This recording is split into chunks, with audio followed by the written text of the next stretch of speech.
యేసయ్యా మీకే స్తుతులు స్తోత్రాలు వందనాలు చెల్లించుకుంటున్నాం. దేవా మీరు బలవంతుడు, ధనవంతుడు, ఐశ్వర్యవంతుడు అయినందుకు మీ స్తోత్రాలు. దేవా దేవదూతల చేత నిత్యము పరిశుద్ధుడు పరిశుద్ధుడు పరిశుద్ధుడు అని ప్రతి గానముల చేత పొగడబడుచున్నటువంటి గొప్ప దేవా మీకు స్తోత్రాలు చెల్లించుకుంటున్నాం. దేవా మరి తండ్రి ప్రభువా మీ బలమైన కార్యాలు, మీ శూర కార్యాలు, మీ వీర కార్యాలన్నిటి కొరకు మీ స్తోత్రాలు చెల్లించుకుంటున్నాం. దేవా మరి తండ్రి నాయన అటువంటి బలవంతుడైనటువంటి నీవు దేవా మమ్మల్ని మీరు జ్ఞాపకం చేసుకున్నందుకు మీ స్తోత్రాలు. మా కొరకు ప్రభువా మరి తండ్రి పరలోకాన్ని విడిచి భూలోకానికి మిమ్మల్ని మీరు తగ్గించుకొని దిగి వచ్చినందుకు మీకు స్తోత్రాలు చెల్లించుకుంటున్నాం. దేవా ప్రభువా మీరు మానవ రూపాన్ని దాల్చి దేవా ప్రభా మరి తండ్రి నాయన ఒక శ్రేష్టమైనటువంటి మాదిరికరమైనటువంటి దేవా ప్రభా జీవితాన్ని ప్రభా మరి తండ్రి మీరు మాకు కనపరిచినందుకు మీ స్తోత్రాలు. దేవా అంత మాత్రమే కాదు కానీ ప్రభా మరి తండ్రి మా కొరకు మీరు కల్వరి శిలువలో దేవా మీరు పెట్టిన ఆ ప్రాణ త్యాగం కొరకు మీ స్తోత్రాలు చెల్లించుకుంటున్నాం.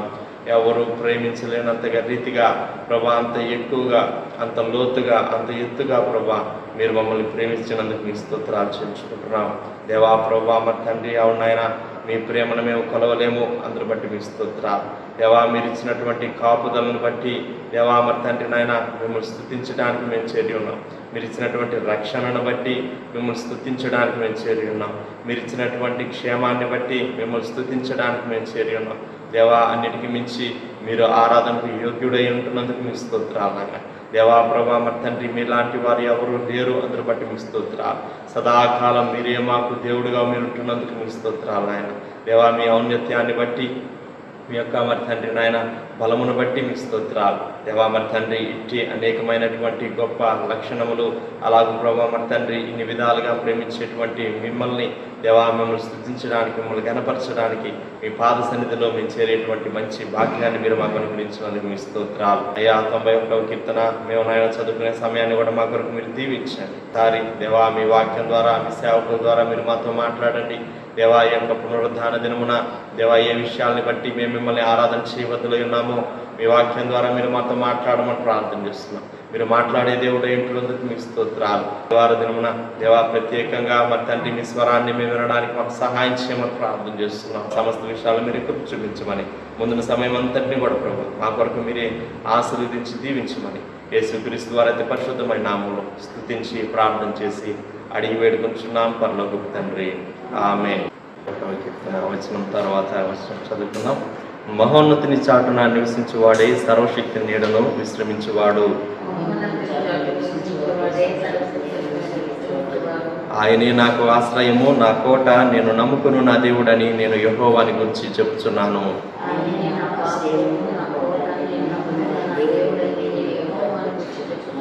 వేటకాని గురుల నుండి ఆయన నిన్ను విడిపించును, నాశనకరమైన తెగులు రాకుండా నిన్ను రక్షించును.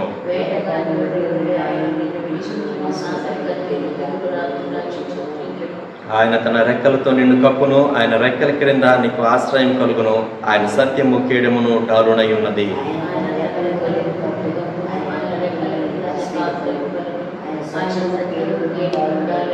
రాత్రి వేళ కలుగు భయమునకైనను, పగటి వేళ ఎగురు బాణమునకైనను,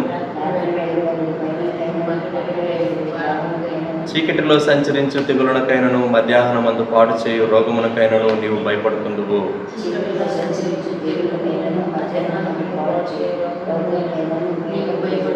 నీ ప్రక్కన 1000 మంది పడినను, నీ కుడి పక్కన 10,000 మంది కూలినను అపాయం నీ వద్దకు రాదు.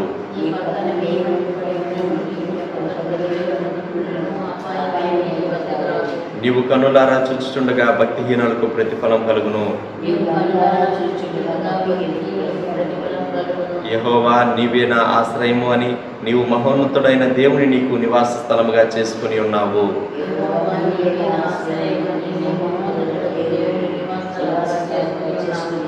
నీకు అపాయమేమీ రాదు, ఏ తెగులును నీ గుడారము సమీపించదు. నీ మార్గములన్నింటిలో నిన్ను కాపాడుటకు ఆయన నిన్ను గూర్చి తన దూతలకు ఆజ్ఞాపించును.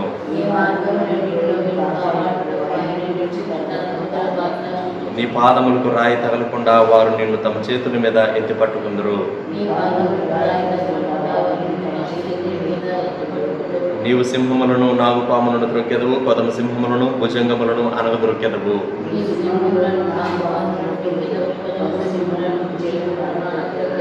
అతడు నన్ను ప్రేమించుచున్నాడు గనుక నేను అతన్ని తప్పించదను. అతడు నా నామం ఎరిగిన వాడు గనుక నేను అతన్ని గనపరచదను.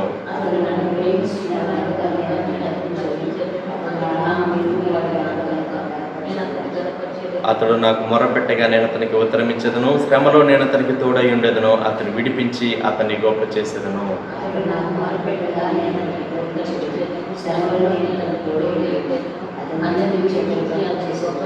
దీర్ఘాయువు చేత అతనిని తృప్తిపరచదను. నా రక్షణ అతనికి చూపించదను. ఆమేన్. ప్రియమైన వారులారా, ఈ ఉదయకాలం ఆదివారం కీర్తన గ్రంథంలో నుండి 50వ కీర్తన మనం కలిసి ప్రభు ఆరాధించి స్తుతించే నిమిత్తం కీర్తన గ్రంథంలో నుండి 50వ కీర్తన చదువుకుందాం. దయచేసి మీ బైబిల్స్ ఓపెన్ చేసి నేను చదువుతూ ఉండగా ఈ 23 వచనాలు ఫాలో కండి. దేవాది దేవుడైన యెహోవా ఆజ్ఞ ఇచ్చుచున్నాడు. తూర్పు దిక్కు మొదలుకొని పడమటి దిక్కు వరకు భూనివాసులను రమ్మని ఆయన పిలుచుతున్నాడు. పరిపూర్ణ సౌందర్యము గల సియోన్లో నుండి దేవుడు ప్రకాశించున్నాడు. మన దేవుడు వేంచేయుచున్నాడు. ఆయన మౌనముగా ఉండడు. ఆయన ముందర అగ్ని మండుచున్నది. ఆయన చుట్టూ ప్రచండ వాయువు విస్తరుచున్నది. ఆయన తన ప్రజలకు న్యాయం తీర్చుటకై బలి అర్పణ చేత నాతో నిబంధన చేసుకున్న నా భక్తులను నా యొద్దకు సమకూర్చుడని మీది ఆకాశమును భూమిని పిలుచుతున్నాడు. దేవుడు తానే న్యాయకర్త అయి ఉన్నాడు. ఆకాశం ఆయన నీతిని తెలియజేయుచున్నది. నా జనులారా, నేను మాట్లాడబోతున్నాను, ఆలకించు. ఇశ్రాయేలు ఆలకింపుము. నేను దేవుడను, నీ దేవుడను. నేను నీ మీద సాక్ష్యం పలికేది. నీ బలు విషయమై నేను నిన్ను గద్దించట్లేదు. నీ దహన బలు నిత్యం నా ఎదుట కనబడుచున్నాను. నీ ఇంటి నుండి కోడినైను, నీ మందులో నుండి పొట్టేళ్ళనైను నేను తీసుకోను. అడవి మృగములన్నీ, 1000 కొండల మీద పశువులన్నీ నావే కదా. కొండల్లోని పక్షులన్నింటినీ నేను ఎరుగుదును. పొలములోని పశువాదులు నా వశమయం. లోకమును దాని పరిపూర్ణతయు నావే. నేను ఆకలి కొన్నను నీతో చెప్పను. వృషభముల మాంసము నేను తిందున, పొట్టేళ్ల రక్తము త్రాగుదున. దేవునికి స్తుతి యాగము చేయు. మహోన్నతునికి నీ మ్రొక్కుబడులు చెల్లించు. ఆపత్కాలమున నీవు నన్ను గూర్చి మొరపెట్టుము. నేను నిన్ను విడిపించేదను, నీవు నన్ను మహిమపరచదు. భక్తిహీనులతో దేవుడు ఇట్లు సెలవిస్తున్నాడు. నా కట్టడలు వివరించుటకు నీకేం పని? నా నిబంధన నీ నోట వచ్చించేదివేమి? దిద్దుబాటు నీకు అసహ్యము కదా. నీవు నా మాటలను నీ వెనుక కూతురోసి వేసేదు. నీవు దొంగను చూచినప్పుడు వానితో ఏకీవించదు. వ్యభిచారులతో నీవు సాంగత్యము చేసేదు. కీడు చేయవలని నీవు నోరు తెరచున్నావు. నీ నాలుక కపటము కల్పించుతున్నది. నీవు కూర్చుండి నీ సహోదరుని మీద కొండిములు చెబుతున్నావు. నీ తల్లి కుమారుని మీద అపనిందలు మోపుతున్నావు. ఇటు పనులు నీవు చేసినను నేను మౌనై ఉంటుంది. అందుకు నేను కేవలము నీ వంటి వాడినని నీవు అనుకుంటు. అయితే నీ కనులు ఎదుట ఈ సంగతులను నేను వరుసగా ఉంచి నేను గద్దించదు. దేవుని మార్చవాలారా, దీన్ని యోచించుకొనండి. లేని ఎళ్ళ నేను మిమ్మల్ని చీల్చివేయుదును. తప్పించువాడెవడును లేకపోను. స్తుతియాగం అర్పించువాడు నన్ను మహిమపరుచున్నాడు. నేను వారికి దేవుని రక్షణ కనుపరచున్నట్లు వాడు మార్గము సిద్ధపరచుకొను. మనము దేవుని వాక్యం మునుపు మన హృదయాల్లో ఎవరికి వాడు ప్రార్థన చేసుకున్నాం. ఒక నిమిషం. ప్రియప్రభ, గొప్ప రక్షక, పునరుద్ధాన దినమునకు అధిపతమైన దేవ, మహోన్నతుడ, పరిశుద్ధుడా, నిత్య నివాస, వర్తమాన భూత భవిష్యత్ కాలంలో ఉన్నవాడ, సర్వాధికారి, సర్వోన్నతుడు, మహోన్నతుడు, ఈ ఘనమైన నామమును స్తుతిస్తున్నాం. మీ వాక్యమును ధ్యానిస్తూ ఉంటుండగా మీరు మాతో మాట్లాడి మీ మాటలు మా కొరకు తీర్చి మహిమను పొందుకొని యేసుక్రీస్తు ప్రభు వారి శ్రేష్టమైన నామం అడుగుతున్నాము. ఆమేన్. ఈ కీర్తన ఆసాపు రచించినటువంటి కీర్తన, 50వ కీర్తన. దావీదు కాలములో, సొలొమోను కాలములో ఆసాపు టెంపుల్ మ్యూజిక్ యొక్క ఇన్ఛార్జిగా ఉన్నాడు. ఆసాపు అనే పేర్లు 3 పేర్లున్న దావీదు కాలములో, సొలొమోను కాలంలో ఉన్నటువంటి ఆసాపు తాను రాసిన లేక తన పేరు మీదుగా చెప్పబడినటువంటి ఈ కీర్తనను మనం ధ్యానం చేస్తూ ఉన్నాం. ఈ కీర్తనలో 4 దృశ్యాలు లేక 5 దృశ్యాలు నేను మీరు తీసుకుని రావాలని ఉద్దేశిస్తూ ఉన్నాను. ఈ కీర్తనకి ఏమని పెట్టాలంటే పేరు కోర్టు సీన్, కోర్టు దృశ్యం. ఎవరు న్యాయాధిపతి? సృష్టికర్త అయినటువంటి దేవుడే న్యాయాధిపతి. దోషులు ఎవరు? ఆరోపించబడినటువంటి వారెవరు? వరుసగా చూద్దాం. మనం దేవుడే న్యాయం తీర్చడానికి ఆయన సింహాసనాసీనుడుగా ఆయన కూర్చున్నాడు. 5వ వచనంలో మీది ఆకాశమును భూమిని పిలుచుచు ఉన్నాడు, నా భక్తులను నా యొద్దకు సమకూర్చుడని. మొదట దేవుడు సింహాసనాసీనుడై కూర్చున్నప్పుడు ఆయన యొక్క ఆహ్వానం ఆయన ఆజ్ఞిస్తూ ఉన్నాడు. ఏమని అంటే, ఆకాశమా భూమి. యెషయా గ్రంథం 1వ అధ్యాయంలో మనం ఎరుగుదుము కదా, దేవుడు ఆకాశమా ఆలకించుము, భూమి చెవియొగ్గుము. ఆకాశమా ఆలకించుము, భూమి చెవియొగ్గుము. ఆకాశానికి చెవులున్నాయా లేక భూమికి చెవులున్నాయా? యెషయా 1వ అధ్యాయం 2వ వచనం, యెహోవా మాట్లాడుతున్నాడు, ఆకాశము ఆలకించుము, భూమి చెవియొగ్గుము. నేను పిల్లలను పెంచి గొప్పవాడినిగా చేస్తని వారు నా మీద తిరుగుబడి. దేవుని హృదయాన్ని మనుషులు గాయపరిచారు. నోహు కాలం నుండి గాయపరుస్తూనే ఉన్నారు. కొన్నిసార్లు బిడ్డలను కన్నందుకు తల్లిదండ్రులు తలబొట్టు కూర్చుంటారు, ఎందుకు కన్నామా ఈ పిల్లల్ని అని. దేవుడు మనసులో దుఃఖపడిన, వేదన నొందిన, బహుగా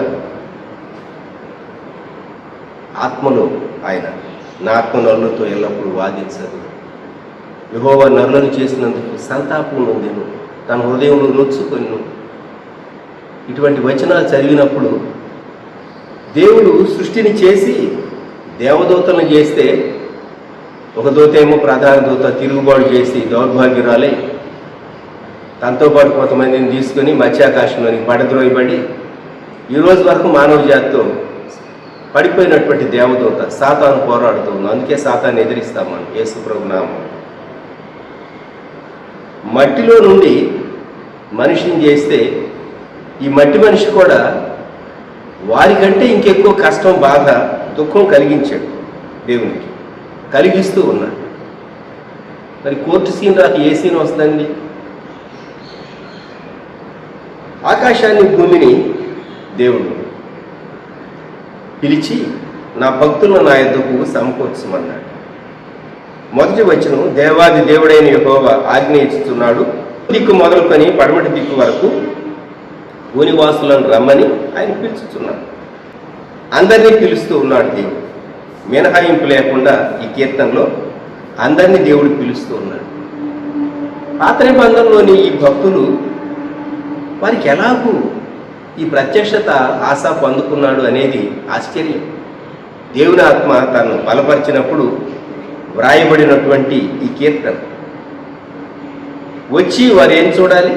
2వ వచనం, పరిపూర్ణ సౌందర్యము గల సీయోనులో నుండి దేవుడు ప్రకాశించున్నాడు, మన దేవుడు వేంచేయుచున్నాడు, ఆయన మౌనముగా ఉన్నాడు.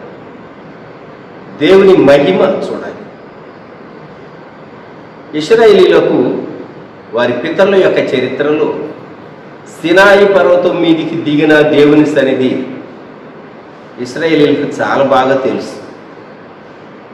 సినాయి పర్వతం మీదికి దేవుడు దిగి వచ్చినప్పుడు, మోషే ఆ పర్వతాన్ని ఎక్కినప్పుడు ఏమి సంభవించింది? మన దేవుడు వేంచేయుచున్నాడు. 3వ వచనం, ఆయన మౌనముగా ఉండడు, ఆయన ముందర అగ్ని మండుచున్నది, ఆయన చుట్టూ ప్రచండ వాయువు విస్తరించున్నది. దేవుని సన్నిధి శక్తివంతమైంది. మనిషి నిలవబడగలడా? ఈ ఫ్లెష్, ఈ శరీరం దేవుడు అనుమతిస్తే తప్ప దేవుని వెలుగు ఎదుట ఆ రేడియేషన్ ఎఫెక్ట్కి వెంటనే మనిషి యొక్క కండలన్నీ ఊడి పడిపోయి మనిషి చనిపోతాడు. వితిన్ సెకండ్స్ దేవుడు మోషేకు అనుమతి ఇచ్చాడు కనుక మోషే పర్వతం మీదకి ఎక్కి వెళ్ళాడు. ఇశ్రాయేలీయులకి ఈ సంగతి తెలుసు. దేవుని సన్నిధి యొక్క మహిమ, దేవుని సన్నిధి యొక్క శక్తి అనుభవించినటువంటి ఇశ్రాయేలీయులకు ఈ మాటల జ్ఞాపకం చేస్తూ టెంపుల్ వర్షిప్లో పాడేటటువంటి కీర్తన ఈ కీర్తన 50వ కీర్తన. 4-5 వచనాల్లో ఇప్పుడు కోర్టు సీన్లో మనం ఒక ప్రాముఖ్యమైన భాగానికి వస్తూ ఉన్నాం. ముందు ఆకాశాన్ని భూమిని దేవుడు పిలిచాడు. తరువాత తూర్పు దిక్కు నుండి పడమటి దిక్కు వరకు భూనివాసులందరినీ రమ్మన్నాడు ఆయన. అది రెండవ దృశ్యం. 3వ దృశ్యం, ఆయన తన భక్తులతో మాట్లాడబోతూ 7వ వచనం, బలి అర్పణ చేత నాతో నిబంధన చేసుకున్న నా భక్తులను నా యొద్దకు సమకూర్చుడని మీది ఆకాశమును భూమిని పెంచుతున్నాడు. దేవుడు తానే న్యాయకర్త అయి ఉన్నాడు. ఆకాశం ఆయన నీతిని తెలియజేయచ్చు. దేవుడు ఎవరి పట్ల ఇంట్రెస్టెడ్గా ఉంటూ ఉన్నాడు? ఆయన తనను ప్రేమించేటటువంటి భక్తులు ఎదుట, ఆయన నామమునకు భయపడు వారిని బట్టి దేవుడు నెమ్మది పొందేవాడు, సంతోషించేటటువంటి వాడు. కొన్ని మార్లు కొందరు బిడ్డలను గురించి తల్లిదండ్రులు చెబుతారు, ఫలాని బిడ్డను బట్టి నాకు సంతోషం లేదు, కానీ ఈ బిడ్డను బట్టి నాకు సంతోషం, ఈ కుమారుడిని బట్టి, ఈ కుమార్తెని బట్టి నాకు సంతోషం. నా కుమారుడు నాకు కలుగు చేసిన ఘనత కంటే నా కుమార్తె నాకు ఎక్కువ ఘనత కలుగు చేసింది అని చెప్పినటువంటి తల్లిదండ్రులు, చెప్పేటటువంటి వాళ్ళు లోకంలో ఎంతోమంది ఉంటారు. ఉద్ధరిస్తారు అనుకున్నటువంటి కుమారులు ముళ్ళ కిరీటం పెడతారు. తక్కువగా చూడబడేటటువంటి కుమార్తెలు కొందరు కొన్ని మార్లు వారి తల్లిదండ్రులకు ఘనత తెస్తారు. తల్లిదండ్రులు చూచే కుమారులు లేకపోలేస్తుమా, ఎందరో ఉన్నారు. అసలు కుమారులు మాత్రమే ఉన్నటువంటి తల్లిదండ్రులు ఘనత పొందినటువంటి వారు, పొందుతూ ఉన్నవారు ఉన్నారు, లేకపోలేదు. లోకంలో చాలా మార్లు బిడ్డలుగా ఉన్నటువంటి వారు తల్లిదండ్రులకు సంతోషం కలిగించడానికి బదులు తల్లిదండ్రులకు మనోవేదన కలిగించేటటువంటి వారు లోకంలో ఎందరో ఉన్నారు. తన భక్తులను తన దగ్గరకు పిలవమంటున్నాడు. ఎందుకు అంటే వాళ్ళ మీద ఒక తీర్పు లేకుంటే వారి మీద కోర్టు సీన్, ఒక విచారణ దేవుడు చేయాలి. ఎంత బాధ! దేవుడు తానే సింహాసనం మీద కూర్చుని తన పిల్లల పైన నేరారోపణ చేయబడినప్పుడు దాన్ని డీల్ చేస్తూ ఉన్నాడు. ఇది ఎలా ఉంటుందంటే జడ్జి గారి సొంత కుమారుడు కోర్టులో బోన్లో నిలవబడితే ఆ న్యాయాధిపతి ఎలాగూ తన మనసు ఉంటుందో ఊహించుకోండి. ఇక్కడ సీన్ అదే, నా భక్తులను నా యొద్దకు సమకూర్చండి. ఎందుకంటే 6వ వచనం, దేవుడు తానే న్యాయకర్త. ఇప్పుడు 7వ వచనంలో దేవుడు డిక్లేర్ చేస్తున్నాడు, నా జనులారా నేను మాట్లాడబోతున్నాను, ఆలకించుడి. ఇశ్రాయేలు ఆలకింపుము. భక్తులతో దేవుడు మాట్లాడుతూ ఉన్నాడు. ఆ తర్వాత దేవుడు భ్రష్టులతో మాట్లాడతాడు. అందుకే ఈ పదం జ్ఞాపకం పెట్టుకోండి, భక్తులతో దేవుడు మాట్లాడుతూ ఉన్నాడు. 7వ వచనం, నా జనులారా నేను మాట్లాడబోతున్నాను, ఆలకించుడి. ఇశ్రాయేలు ఆలకింపుము. నేను దేవుడను, నీ దేవుడను, నేను నీ మీద సాక్ష్యం పలికేదను. ఇప్పుడు విట్నెస్ ఎవరు? ఏదైనా సరే కోర్టులో ఒక విషయాన్ని ధృవీకరించాలి అంటే 2-3 సాక్షుల నోట అది స్థిరపరచబడుతుంది. కొన్నిసార్లు కోర్టుల్లో ఒకరి పైన ఎక్యూజ్డ్, నిందించబడినటువంటి వ్యక్తి బోన్లో ఉన్నప్పుడు సరైనటువంటి సాక్ష్యాలు, ఆధారాలు లేనప్పుడు, ఎవరైతే వారిపైన నేరారోపణ చేశారో వాటిని రుజువు చేయలేకపోయినప్పుడు ఆ కేసును కొట్టివేసి నిందించబడినటువంటి వ్యక్తి నిర్దోషి అని వారిని విడుదల చేయటం మనం కోర్టు విషయాలు మనం వింటూ ఉంటాం, చదువుతూ ఉంటాం. సరైనటువంటి సాక్ష్యాధారాలు చూపించలేకపోయినందువల్ల ఇప్పుడు జడ్జి ఆయనే. ఈ నేరారోపణ చేసినటువంటి వ్యక్తి కూడా దేవుడే. అంటే పబ్లిక్ ప్రాసిక్యూటర్ స్థానంలో దేవుడు ఉన్నాడు, జడ్జి స్థానంలో కూడా దేవుడు ఉన్నాడు. గుర్తుంచుకోండి. ఏమంటున్నాడు దేవుడు? నీ బలుల విషయమై నేను నిన్ను గద్దించట్లేదు, నీ దహన బలులు నిత్యము నా ఎదుట కనబడుతున్నవి. వీరు భక్తులే, వీరు ప్రార్థన చేసేవారి, బలులు అర్పించేవారి, దహన బలులు అర్పించేవారి, నిత్యము ప్రతిరోజు ప్రార్థన చేసేవాళ్ళే వీరు. మరి ప్రతిరోజు ప్రార్థన చేసేవాళ్ళని పట్టుకుని దేవుడు నేను నీ మీద సాక్ష్యం పలుకుతూ ఉన్నాను, నేను మాట్లాడబోతున్నాను, నీ పైన ఈ నేరాన్ని ఆరోపించబోతున్నాను అని దేవుడు అంటున్నాడు. ఆశ్చర్యం కదా? నీ దహన బలులు నిత్యము నా ఎదుట కనబడుతున్నాయి. నీ ఇంటి నుండి కోడినైనను నీ మందలో నుండి పొట్టేళ్లనైనను నేను తీసుకొనను. ఈ భాష, ఈ పదజాలం మనకు గాదులేండి. మనం కోడెలు అర్పించడం లేదు, మనం పొట్టేళ్ళు అర్పించడం లేదు, మనం కోడెలను పెంచడం లేదు, పొట్టేళ్లను పెంచడం లేదు, మనం బలులను ప్రతిరోజు అర్పించడం లేదు. దహన బలులను మనం అర్పించడం లేదు కదా, ఈ టర్మినాలజీ, ఈ పదజాలము మనకు కాదు అని విశ్వాసి అనుకోవలసిన అవసరత లేదు. నువ్వు ప్రతిరోజు ప్రార్థన చేస్తున్నావు, నువ్వు ప్రతిరోజు దేవుని సన్నిధిలో బైబిల్ చదివి నువ్వు ప్రార్థన చేస్తూ ఉన్నావు, నువ్వు చాలా భక్తిపరుడుగా కనబడుతూ ఉన్నావు. దేవుని కొరకు కూడా నీవు కానుకలు ఇస్తూ ఉన్నావు, అర్పణలు ఇస్తూ ఉన్నావు, దశమ భాగాలు ఇస్తూ ఉన్నావు. అదే నీ బలు, నీ అర్పణ, దేవుని కొరకు నీవు ఇచ్చేటటువంటి కానుకలు. అవి రహస్యంగా ఇచ్చేవి కాదు సుమా, అవి కనబడుతూనే ఉన్నాయి. బలి అర్పించేటప్పుడు, దహన బలి అర్పించేటప్పుడు అది కనబడుతూనే ఉంటుంది. ధర్మం రహస్యంగా చేయమన్నాడు, కానీ బలి అర్పించేటప్పుడు అది ఎవరికి కనబడకుండా నీవు దాన్ని కవర్ చేయలేవు సుమా. అర్పణలు నీవు కవర్ చేయలేవు, బలులు, ముఖ్యంగా బలులు నీవు కవర్ చేయలేవు. పాత నిబంధనలు కొందరు అంటారు, రహస్యంగా ఎవ్వరికి తెలియకుండా నా చేతులతో దేవుని కానుక పెట్టులో వేస్తాను కానుక అంటారు. పాత నిబంధన బలుల అర్పణలు వాళ్ళకి అర్థం కాలేదు. ధర్మం చేసేటప్పుడు రహస్యంగా చేయమన్నాడు దేవుడు. ఒక వ్యక్తి తన పంటలో మొదటి పన్న యాజకుని దగ్గర తీసుకొచ్చేటప్పుడు ముఖానికి మాస్క్ వేసుకొస్తాడా? ఏమండి, కానుకలు అర్పించడానికి గురించి చాలా చాలా విషయాలు ఉన్నాయి. నేను ఇప్పుడు అది టచ్ చేయను, కానీ కొన్ని ఎలిమెంటరీ థింగ్స్ మీకు గుర్తు చేస్తున్నాను, ఆలోచించండి.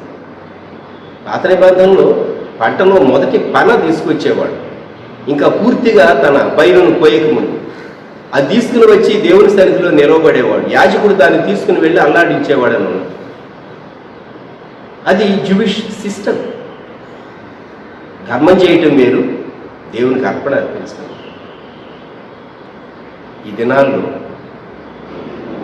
ఈ సంవత్సరాల్లో, ఇంకా కొద్ది రోజులు పోతే డిజిటల్ వస్తుంది. నీవు ఒక 1000 రూపాయలు కూడా క్యాష్ నీ చేతుల్లో, హార్డ్ క్యాష్ రాదు. అప్పుడు నువ్వు ట్రాన్స్ఫర్ చేయాల్సి వస్తుంది అకౌంట్స్లో, ఏ ఖర్చులైనా సరే. ఇప్పటికే డిజిటల్ అవుతూ ఉన్నది ఎకానమీ. అప్పుడు ఏం చేస్తావు? రహస్యంగా చేస్తావా? అన్ని అకౌంట్స్ బయటకు వస్తాయిగా. చాలామంది ఈ వాక్యం తెలియక వారికి తెలిసిందే సర్వసత్యం అనుకుంటూ ఉంటారు. మనకు ముందున్నటువంటి కాలంలో భక్తుల కాలం వేరు, ఈ కాలం వేరు. నీవెక్కడున్నావో భూమి మీద, నీ సెల్కు వచ్చినటువంటి ఫోన్ నీవు లిఫ్ట్ చేస్తే నీవెక్కడున్నావో ఏదో దేశంలో ఉన్నవాళ్ళు చెబుతారు. ఏ సెల్ టవర్ ఏరియాలో ఫలాని నంబర్ ఉన్నది అని చెప్తారు.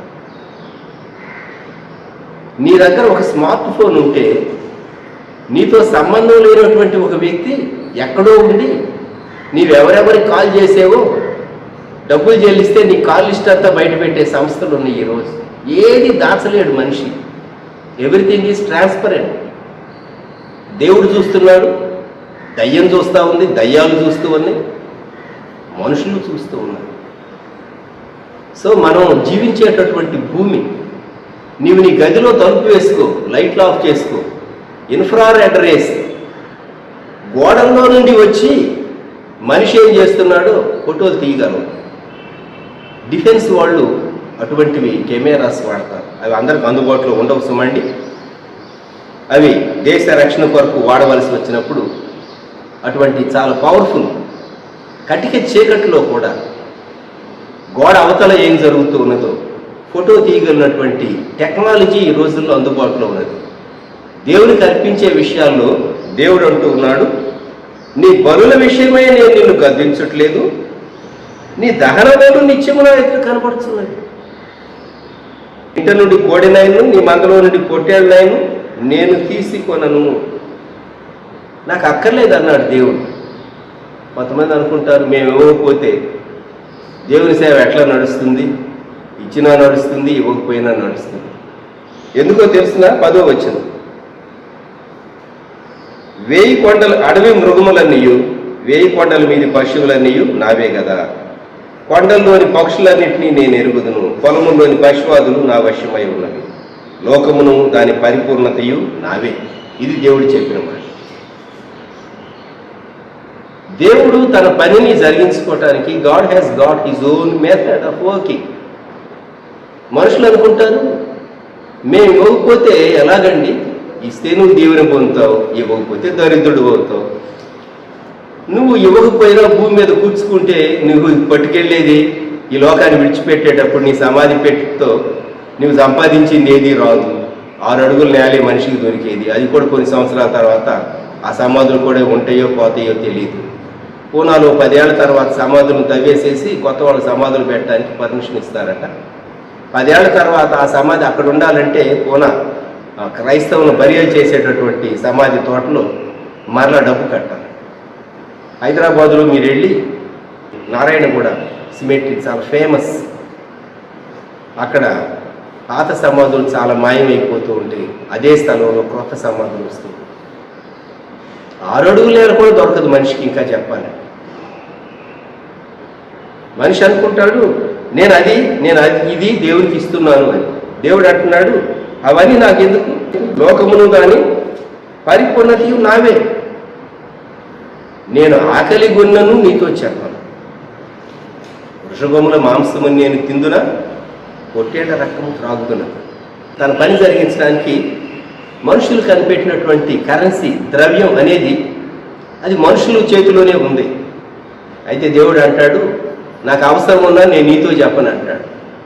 ఎందుకంటే ఎలా జరిగించుకోవాలో దేవునికి తెలుసు కాబట్టి. 13వ వచనంలో నేను ఎద్దుల మాంసము పొట్టేళ్ల రక్తం త్రాగుతున్నాను.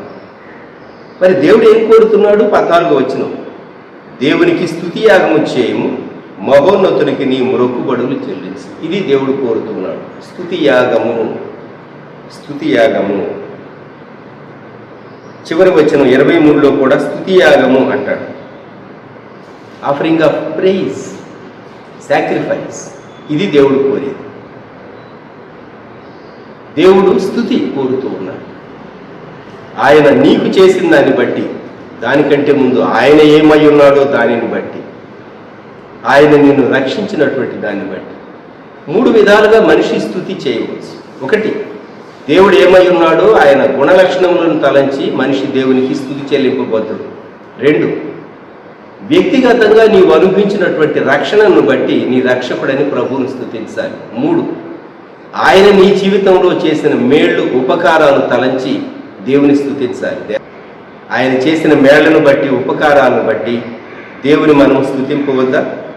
అందుకే 15వ వచనంలో అంటాడు 14 దేవునికి స్తుతియాగం చేయము, మహోన్నతునికి నీ మొక్కుబడులు చెల్లించు.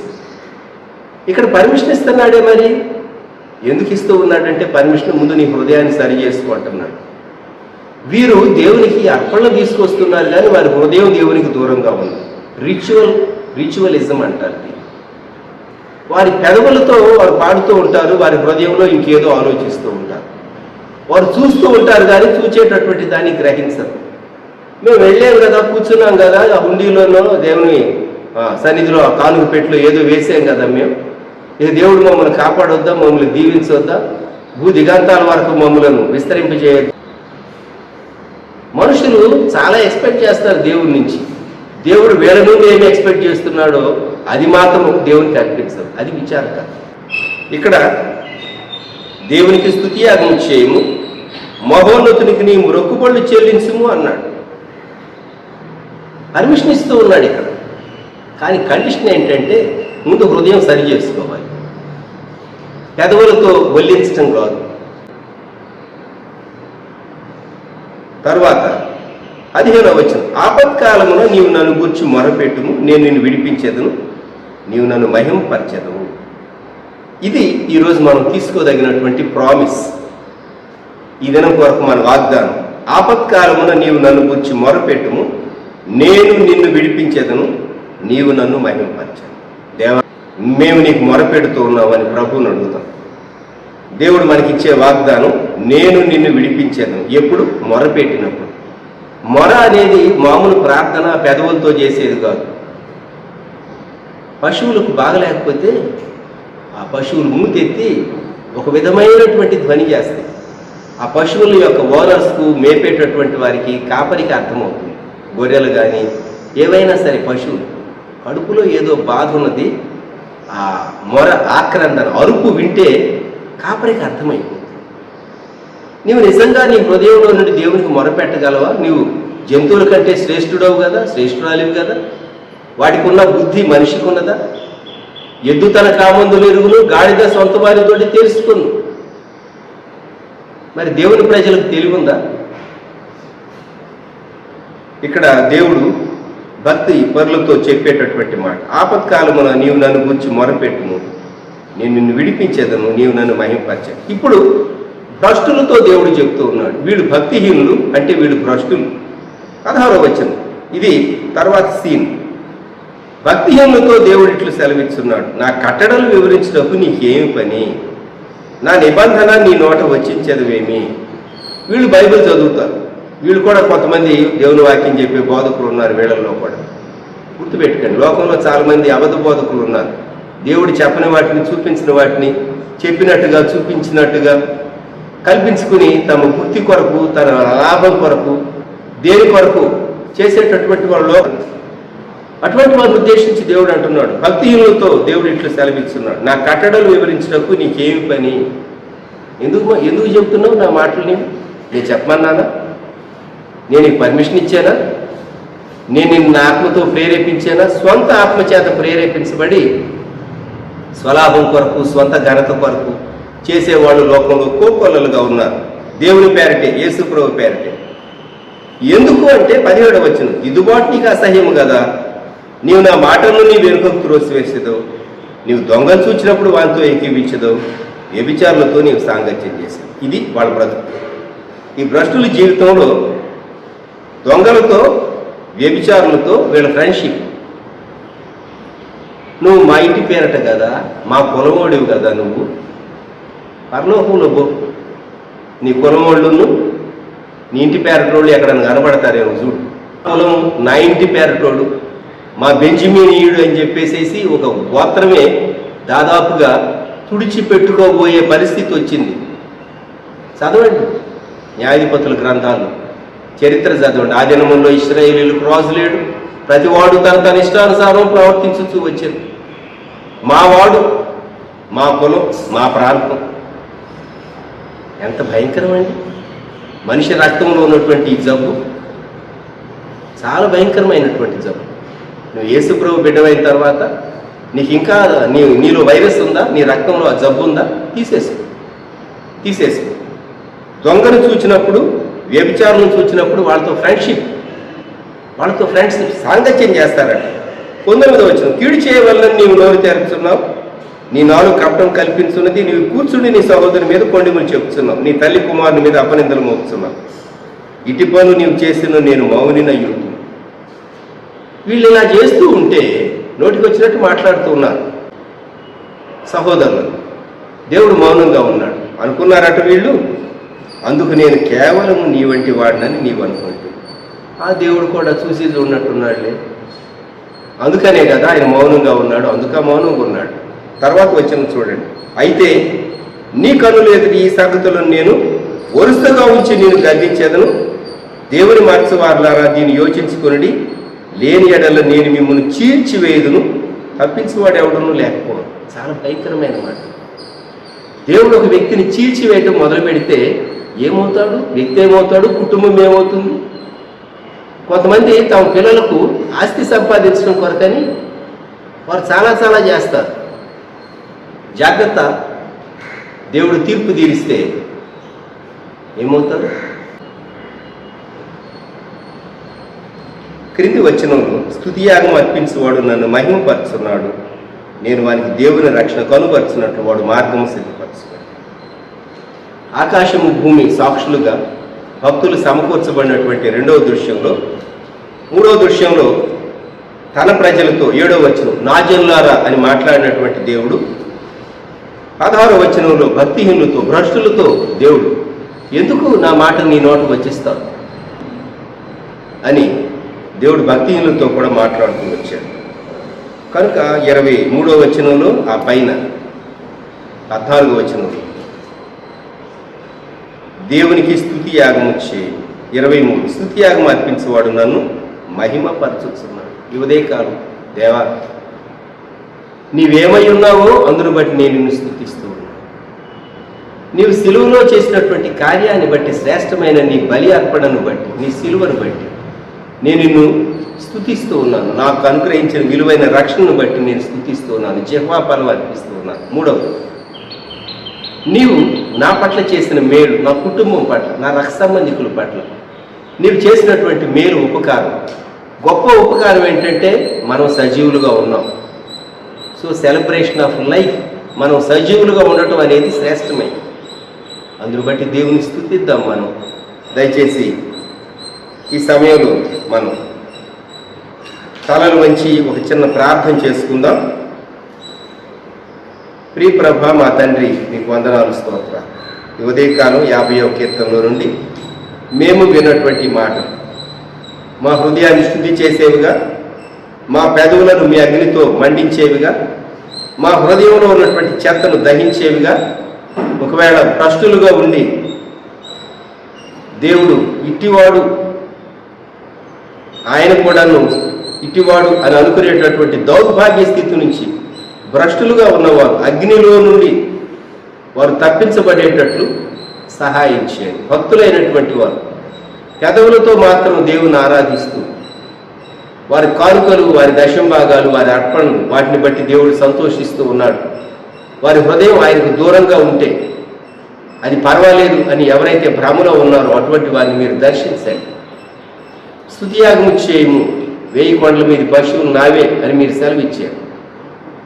ఈ ప్రభు ఈ ఉదయకాలం వ్యూ చేసేటటువంటి మీ బిడ్డల ఆత్మలను, మనస్సులను శుద్ధి చేసి శ్రేష్టమైన ఆరాధన వారి హృదయంలో నుండి రావడానికి కృప దయచేయమని యేసుక్రీస్తు ప్రభు నామములో ప్రార్థిస్తూ నాము తండ్రి, ఆమేన్. ప్రభువైన యేసుక్రీస్తు వారి కృప, దేవుని ప్రేమ, పరిశుద్ధాత్మని అన్యోన్య సహవాసం సదాకాలం సంఘమునకు తోడై ఉండును గాక.